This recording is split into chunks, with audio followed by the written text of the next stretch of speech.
problem is we have a problem with information filtering through.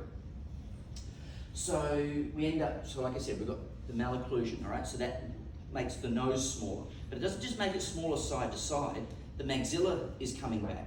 So when we go through the tunnels, those tunnels are narrow, and then we've opened up into the cave. Now that cave is defined basically by the back wall of the throat, okay? And where the maxilla is. Now if that maxilla is back, we just run out of real estate at the back as well, okay? So from that point of view, we've led to more difficulties with breathing, so more mouth breathing, so more issues with the jaw not growing properly, which means more mouth breathing, and we're in a vicious circle.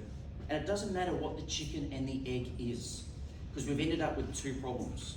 We've got, when it comes to mouth breathing, okay, 80 to 90% of the time, there is a problem with the adenoids or the turbinates. And it doesn't matter at the end of the day, because by the time these kids turn up to me or Derek, they've got two problems most of the time. They've got an ENT problem and they've evolved into an orthodontic problem, okay? And again, like I said, the problem is that this doesn't need to show up as being that bad for it to be the problem that it is.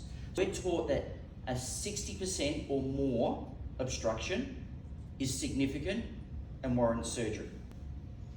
The science and research shows that if you have a 50% obstruction, you're at much higher risk because of the change in the breathing, and it puts pressure in through the lungs and pressure through the heart.